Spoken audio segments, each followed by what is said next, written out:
ایک ہی صف میں کھڑے ہو گئے محمود و ایاز، نہ کوئی بندہ رہا اور نہ کوئی بندہ نواز. یہ شعر کروڑوں دفعہ ہم سن چکے ہیں، لاکھوں دفعہ اپنی زندگی میں سن چکے ہیں. ذرا اس کا بیک گراؤنڈ بتاتے ہیں آپ کو کہ یہ کیا معاملہ کیا ہے، یہ شعر کیا ہے، اس کا بیک گراؤنڈ کیا ہے. حکیم الامت شاعر مشرق ڈاکٹر محمد اقبال کا یہ مشہور و معروف شعر آپ نے بارہا سنا ہے، جس میں انہوں نے محمود اور ایاز کے ایک ہی صف میں کھڑے ہونے کو اسلام کے ایک بہت ہی باکمال وصف یعنی کہ مساوات سے تعبیر کیا ہے. اچھا، ایاز کون تھا؟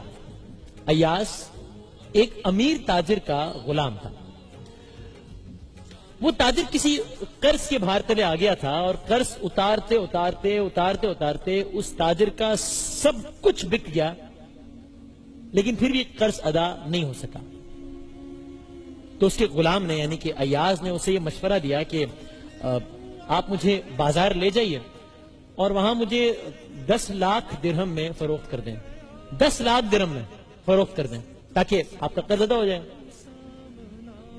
مالک اس پریشانی کے عالم میں بھی مسکرائے بغیر اور ہنسے بغیر نہیں رہ سکا، اور اس نے اپنے غلام سے پوچھا کہ بھائی تم میں ایسی کیا خوبی ہے جو باقی غلاموں میں نہیں ہے؟ ایاز نے جواب دیا کہ آپ مجھے بازار لے کر جائیے اور سرے بازار یہ اعلان کر دیں کہ ایاز جانتا ہے کہ غلامی کیا ہوتی ہے، اور ایاز وہ سب کچھ جانتا ہے جو دنیا کا کوئی اور غلام نہیں جانتا. بہرحال وہ تاجر ایاز کے اصرار پر اسے بیچنے کے لیے بازار لے آیا. جب بازار میں جا کر اس نے اپنے غلام یعنی کہ ایاز کے 10 لاکھ درہم طلب کیے تو ہر طرف سے زوردار کہے بلند ہوئے، اور ایک بڑا فطری عمل تھا کیونکہ ان دنوں غلام بکتا تھا 200 درہم میں، 300 درہم میں، اور وہ طلب کر رہا تھا 10 لاکھ درہم. لیکن اس قدر غیر فطری مطالبے کے باوجود بھی وہ تاجر اپنی بات پر قائم رہا. اچھا، اب یہ بات پہنچی بادشاہ تک. بادشاہ کون تھا؟ غزنوی سلطنت کا فرمانروا. کون؟ جسے تاریخ محمود غزنوی کے نام سے جانتی ہے. تب یہ دونوں کیریکٹرز آپ کے سامنے آ گئے. محمود غزنوی بادشاہ، ایاز ایک تاجر کا غلام، اس تاجر کا غلام کہ جس کا سب کچھ بک گیا ہے. اب جب محمود نے سنا کہ ایاز غلامی کے تقاضے جانتا ہے، یعنی جب بادشاہ نے سنا کہ یہ شخص غلامی کے تمام تر تقاضے جانتا ہے، تو اس نے ایاز کو 10 لاکھ درہم میں خرید لیا.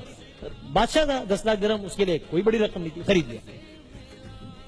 وقت گزرتا گیا اور ایاز محمود کے یعنی کہ یہ غلام بادشاہ کے ہر امتحان پر پورا اترتا گیا. محمود غزنوی کے دل میں ایاز نے گھر کر لیا. محمود غزنوی ایاز کی ذہانت سے، دیانت سے اور وفا سے اتنا زیادہ خوش ہوا اور اعتماد کا رشتہ اتنا زیادہ بڑھتا چلا گیا کہ اس نے ایاز کو، جو کہ ایک زمانے میں اس کا غلام تھا، اسے لاہور کا پہلا مسلمان گورنر لگا دیا. یہاں تک کہ ایک وقت ایسا بھی آیا کہ اسے وزیر اعظم کے عہدے پر تعینات کر دیا. اب دستور زمانہ ہے کہ ہر صاحب نعمت سے حسد کیا جاتا ہے، جلنے والوں کی کوئی کمی نہیں ہوتی. تو ایاز کی اس راتوں رات کامیابیوں سے کچھ ساتھی وزیر جل اٹھے اور انہوں نے ایاز کے خلاف بادشاہ کے کان بھرنا شروع کر دیا. ایک دن تمام وزراء نے جمع ہو کر بادشاہ سے کہا، عالم پناہ، ہمیں پتہ یہ چلا ہے کہ ایاز اپنے پاس کوئی خزانہ جمع کر رہا ہے، اور جب اس کے پاس ایک مطلوبہ مقدار جمع ہو جائے گی وہ آپ کے خلاف بغاوت کا اعلان کر دے گا، بھاگ جائے گا، اور بھاگ نہیں جائے گا بلکہ آپ کا تختہ الٹنے کی کوشش کرے گا. انہوں نے صرف یہ بات کہی نہیں بلکہ بادشاہ کو ایک ثبوت بھی دیا. ثبوت کے طور پر انہوں نے بادشاہ سے یہ بھی کہا کہ ایاز اپنے اس خزانے کو روزانہ ایک تہہ خانے میں دیکھنے کے لیے جاتا ہے، آپ بے شک خود اس بات کی تصدیق کر لیں. اب یہ جو شک کا جو بیج ہوتا ہے نا، یہ زمین میں کاشت نہیں کیا جاتا، اس ذہنوں میں بویا جاتا ہے، اور یہ ہفتوں میں، مہینوں میں یا سالوں میں نہیں بلکہ بسا اوقات لمحوں میں ایک تناور درخت بن جاتا ہے. تو اس بری بلا نے یعنی کہ شک نے محمود اور ایاز کے اعتماد کی مضبوط دیوار میں بھی دراڑ ڈال ہی دی. محمود نے ایک دن ایاز کو بلایا، سامنے بٹھایا، دریافت کیا، ایاز یہ خزانہ، یہ تہہ خانہ، یہ کیا معاملہ ہے؟ ایاز نے لاکھ یقین دلانے کی کوشش کی لیکن محمود کو تسلی نہیں ہوئی. ایاز سے کہنے لگا چلو میرے ساتھ اس تہہ خانے میں چلو.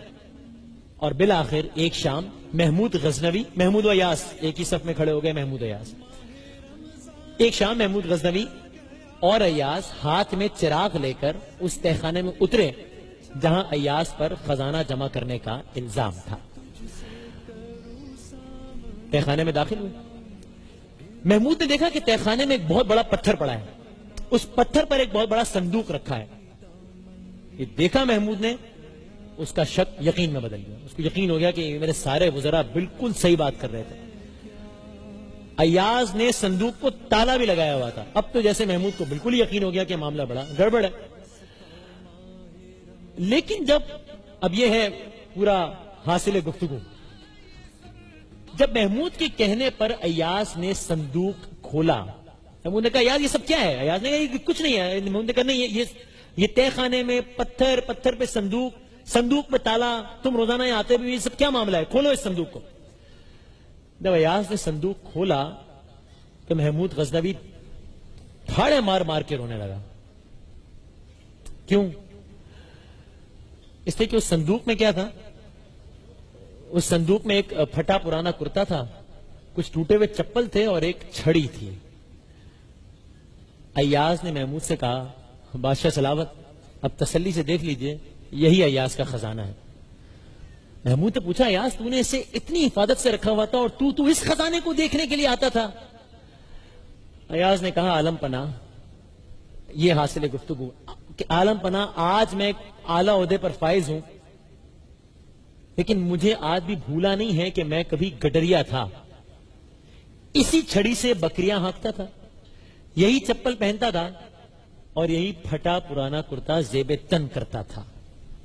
اب روزانہ اپنے اس خزانے کو اس لیے دیکھنے آتا ہوں کہ کہیں اپنی اوقات بھول نہ جاؤں, میں کہیں انسانوں کو کیڑے مکوڑے سمجھ کر اپنے پیروں تلے روندنا نہ شروع کر دوں, کہیں کوئی غریب میرے غرور کی بھیٹ نہ چڑھ جائے, اور کہیں تکبر اور رعونت کے نشے میں کسی بیکس کی جھونپڑی نہ جلا دوں, کہیں اپنے جاہو جلال کا چراغ روشن رکھنے کے لیے کسی مظلوم کی زندگی کا دیا نہ بجھا دوں.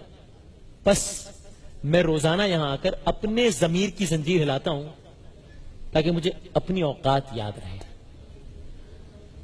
جناب علی, ہمیں کوئی اخلاقیات, ہمیں کوئی مذہب, ہمیں کوئی دین, ہمیں کوئی آئین ترقی کرنے سے نہیں روکتا ہے. ہمارا یہ حق ہے کہ ہم ہواؤں میں اڑیں, لیکن ہمارا یہ فرض ہے کہ ہمارے پیر زمین پر رہیں. اور یاد رکھیے کہ جب ہمیں کوئی چھوٹا نظر آ رہا ہوتا ہے نا, تو یقیناً یا ہم اسے بہت دور سے دیکھ رہے ہوتے ہیں یا بہت غرور سے دیکھ رہے ہوتے ہیں.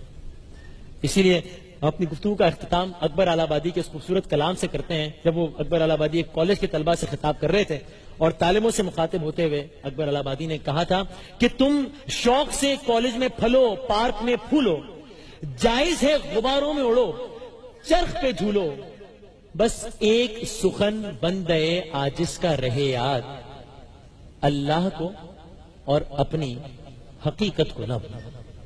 ایک وقفے کے بعد دوبارہ حاضر ہوتے ہیں انشاءاللہ.